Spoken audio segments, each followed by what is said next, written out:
हिंदी साहित्य के संक्षिप्त इतिहास में आज हम भक्ति काल पर चर्चा करेंगे। आदिकाल के बारे में हमने अभी तक 3 भागों में जानकारी प्राप्त कर ली है। भक्ति काल का समय सन 1318 ईस्वी से 1343 ईस्वी तक माना जाता है। आचार्य रामचंद्र शुक्ल ने धर्म की भावात्मक अनुभूति को भक्ति कहा है। भक्ति काल को हम मुख्यतः 2 भागों में बांट सकते हैं, सगुण भक्ति और निर्गुण भक्ति। सगुण भक्ति को पुनः 2 शाखाओं में बांटा गया है, राम भक्ति शाखा और कृष्ण भक्ति शाखा। इसी तरह से निर्गुण भक्ति को भी ज्ञान मार्गी और प्रेम मार्गी शाखा में बांटा गया है। राम भक्ति शाखा के प्रमुख कवि तुलसीदास, कृष्ण भक्ति शाखा के प्रमुख कवि सूरदास, ज्ञान मार्गी शाखा के प्रमुख कवि कबीरदास और प्रेम मार्गी शाखा के प्रमुख कवि जायसी हैं। अब हम जो भक्ति काल के परिवेश इत्यादि पर चर्चा करेंगे। भारत में प्राचीन काल से ही भक्ति प्रत्यक्ष अप्रत्यक्ष रूप से वर्तमान रही है। महाभारत के समय से भक्ति भी मोक्ष का मार्ग मानी जाने लगी। दक्षिण भारत के नैनार और आलवार संतों ने हर जाति वर्ग के लिए भक्ति के मार्ग खोल दिए। कालांतर में उत्तर भारत में भी भक्ति का प्रसार हुआ और रामानंद को इसका प्रेरक माना। तत्कालीन परिवेश यानी उस समय की स्थितियाँ किस तरह की थी, इसमें हम प्रमुख स्थितियों पर चर्चा करेंगे। सबसे पहले राजनीतिक परिस्थिति। सल्तनत काल में तुगलक वंश की स्थापना से मुगल वंश के शासन के शाहजहां तक भक्ति काल की सीमा मानी जाती है। आर्थिक और सामाजिक परिस्थिति। मुगल कालीन जो समय है वह उनका साम्राज्य सूबे में विभक्त था। सूबों से शिकों में और शिकों से परगने। गाँव में खुद मुकद्दम और पटवारी होते थे जो कि कर वसूली का कार्य करते थे। व्यापारियों और शिल्पियों की उन्नति होने से अवर्णों में सामाजिक मर्यादा की स्वीकृति की भावना प्रबल हुई और निर्गुण भक्ति में अवर्ण संतों की अधिकता का यही कारण रहा है। ग्रामीण किसानों का जमींदारों द्वारा शोषण होने से उनकी स्थिति अत्यंत दयनीय थी और साथ ही साथ प्राकृतिक जो आपदाएं हैं उनके कारण भी उनकी स्थिति खराब हो रही थी। धार्मिक परिस्थिति। मुस्लिम धार्मिक अत्याचारों से आगे निकल धार्मिक सहिष्णुता तक जा पहुंची। हिंदू और मुस्लिमों में पारस्परिक सामंजस्य और मेल मिलाप चलता रहा। अब आते हैं सांस्कृतिक परिस्थिति पर। कला, शिल्प, साहित्य, संगीत आदि क्षेत्रों में भी आपसी समन्वय की प्रकृति दिखाई देती है।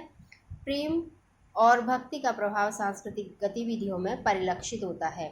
भक्ति आंदोलन का आधार और उदय। भक्ति आंदोलन का आधार प्राचीन भक्ति परंपरा और तत्कालीन परिस्थितियां रही हैं। भक्ति का उदय दक्षिण से माना जाता है और रामानंद को इसे उत्तर भारत में लाने वाला मानते हैं। भक्ति के काल के प्रमुख संप्रदाय हैं, उनमें से प्रमुख हैं श्री संप्रदाय, जिसके प्रवर्तक रामानुजाचार्य हैं। इन्होंने विशिष्टाद्वैतवाद का प्रवर्तन किया। रामानुज का ब्रह्म विशेषण से युक्त विशिष्ट है। जगत वास्तविक है। ब्रह्म जीव और जगत को धारण करता है। लौकिकता की विश्वबोधात्मक या दार्शनिक स्वीकृति इस संप्रदाय में हुई है। रामानंद इन्हीं की परंपरा में हुए। कबीर, रैदास इत्यादि इनके शिष्य बने। ब्राह्म संप्रदाय ये मध्वाचार्य जी का है और चैतन्य महाप्रभु इसके प्रमुख प्रवर्तक माने जाते हैं। रुद्र संप्रदाय विष्णु स्वामी बाद में महाप्रभु वल्लभाचार्य के पुष्टि मार्ग के नाम से प्रसिद्ध हुआ। सनकादि संप्रदाय जो निम्बकाचार्य द्वारा प्रवर्तित हुआ और बाद में राधा वल्लभ संप्रदाय के रूप में हितहरि वंश द्वारा प्रसारित। भक्ति काल की भाषा, काव्य रूप और छंद। ब्रज प्रमुख काव्य भाषा। बंगाल और असम में ब्रज प्रभावित जो भाषा है उसको ब्रजबुली कहा गया। अवधि व सदुक्कड़ी का भी प्रयोग हुआ है। गेय पद और दोहा, चौपाई, निबद्ध, कड़वक प्रमुख रचना रूप रहे हैं। दोहा चौपाई की प्रमुखता है। छप्पे, सवैया, कवित्त, भुजंग प्रयात, बरवै, हरिगीतिका इत्यादि छंदों का प्रयोग हुआ है। अब हम सबसे पहले निर्गुण ज्ञानाश्रयी शाखा पर बात करेंगे जो संत मार्ग के नाम से भी प्रसिद्ध है। इसकी प्रमुख विशेषताएं हैं ईश्वर की गुणातीत रूप को स्वीकार करना, मानवतावाद पर बल, धार्मिक मान्यताओं का अस्वीकार, पाखंड और धार्मिक बाह्य आडंबरों का विरोध, अनुभूति की निश्चलता, शिल्प की अनगढ़ता, गुरु की महत्ता का स्वीकार, नामोपासना पर बल, जिसे ये अजपा जाप की पद्धति भी कहते हैं।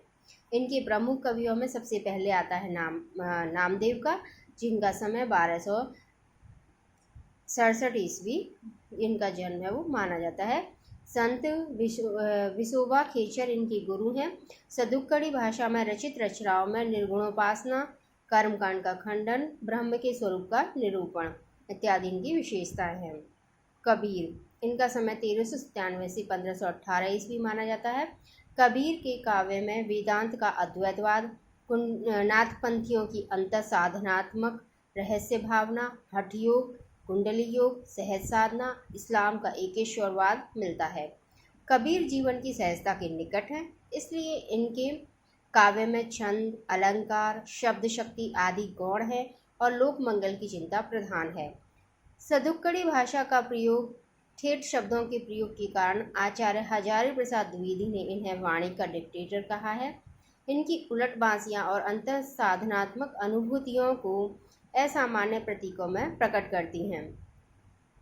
अब रैदास के बारे में देखते हैं। 15वीं शताब्दी इनकी रचना काल माना जाता है।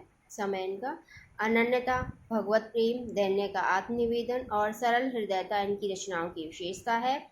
रैदास की भाषा सरल, प्रवाहमयी और गेयता के गुणों से युक्त है। इनके पद फुटकल रूप में आदि ग्रंथ और संत वाणी में उपलब्ध हैं। गुरु नानक देव इनका समय 1469 से 1531 ईस्वी, सिख धर्म के प्रवर्तक। इनकी रचनाओं में धार्मिक विश्वास, नाम स्मरण, एकेश्वरवाद, परमात्मा की सर्वव्यापकता, विश्व प्रेम, नाम की महत्ता आदि का परिचय मिलता है। सरलता, निरीहता, अहम भाव शून्यता, दीनता में रैदास के समतुल्य हैं। पंजाबी, ब्रज व खड़ी बोली का प्रयोग आदि ग्रंथ के महला खंड में इनकी रचनाओं का संकलन है। दादू दयाल 1544 से 1603 ईस्वी, शिष्य संतदास और जगन्नाथ दास ने हृदय वाणी नाम से इनकी रचनाओं का संग्रह किया। प्रमुख शिष्य रज्जब ने इनको परिष्कृत करके अंगवधु के नाम से प्रस्तुत किया। ईश्वर की सर्वव्यापकता, सद्गुरु महिमा, आत्मबोध, संसार की अनित्यता का निरूपण, अनुभव की प्रधानता, प्रेम भाव की अभिव्यक्ति इनकी रचनाओं में प्राप्य हैं। सुंदरदास 1596 से 1689 ईस्वी, सर्वाधिक शास्त्रज्ञ और सुशिक्षित कवित्व सवैयों का प्रयोग, अलंकारिक भाषा, सामाजिक व्यवहार और लोकनीति, लोक धर्म और लोक मर्यादा का चित्रण इनके काव्य में है। मलूकदास 1574 से 1682 ईस्वी, ज्ञानबोध, ज्ञान परोछी, राम अवतार लीला, रतन खान, भक्ति विवेक, सुख सागर, ब्रज लीला, ध्रुव चरित आदि इनके प्रमुख ग्रंथ हैं। इंद्रिय निग्रह, ब्रह्मोपासना का उपदेश, अवतारों और चरित्रों से संबंधित रचनाएं, आत्मबोध और वैराग्य की भावना, ब्रज और अवधि का प्रयोग। रज्जब 17वीं शताब्दी, दादू दयाल के प्रमुख शिष्य हैं। राजस्थानी के प्रभाव से युक्त इनकी भाषा है। भाव संपन्न, साफ और सहज कविताएं हैं। धन्यवाद।